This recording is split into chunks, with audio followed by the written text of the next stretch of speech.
All right, short-term rental cheat code number 16, S.Y.L. That means speak your language. You know, the words that you use with people are going to make a difference. If you use the wrong words, suddenly people will either be turned off to the things that you say or they'll be turned on. Okay, you have to be careful with the words you say. See, there's just one example. So S.Y.L, I first learned this as a missionary.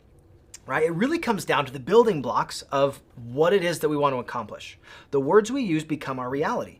So when you speak the language of an investor, you speak the language in a way that others understand you and you're clear, you're able to really allow the market to know what you do, right? You have to have the jargon that goes along with being a short-term rental host. Now, I'm not going to teach you every single thing. However, I'm going to teach you something that will change the rest of your life if you are willing to listen and implement it. You ready? Strap on. This is good. Speak your language. Now, our words become our reality. We learn this over and over from different people. The way we think comes out in the words we speak. And as we speak words into existence, suddenly we start to think about things in a different way. Sometimes people will say things and it'll create an opportunity, not because the words were unique, but because of the way they were put together made you think a thought that was actionable and you took action. All right, now, words are so powerful. Words mean things. Words mean things. Words mean things? That's profound, right? Now, if you don't know what the words mean and you misuse them, that's a problem. So I'm going to give you a quick tool that will help you. All right. And the nice thing about this tool is it can be on any piece of paper with any type of pen. This is called a ting budong list. I learned this as a missionary when I was learning Mandarin, right? Ting is to listen in Chinese. Budong is I don't understand. Ting, I'm hearing you. Budong, but I don't understand you.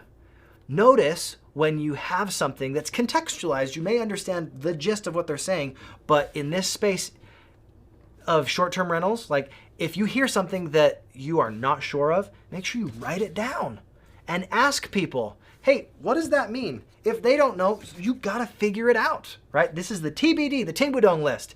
And so that you can remember it, we're gonna call this the to be defined list. You have to know what things mean to be able to do this business effectively. And you have to have the right words to be able to create the reality that you want. If you use the wrong language, suddenly people are not going to want to be talking with you. Here's an example. If you go up to a seller and you're like, hey, I might want to do an Airbnb business here in a little while. If you want, I could maybe buy one of those from you. Are you kidding me? No way.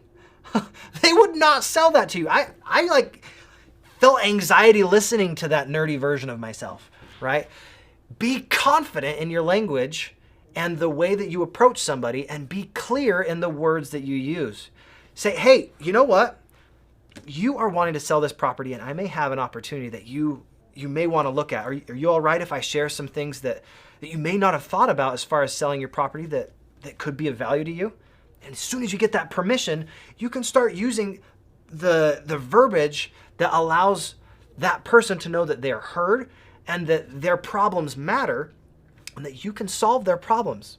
So use that to be defined list, right? Recognize when you see or read something or hear something in this short-term rental space, this real estate space that you don't understand, write it down and get it defined so that you can start using those words because our words become our reality. Make sure that you do that because that tip alone will help you so much. Thanks, guys.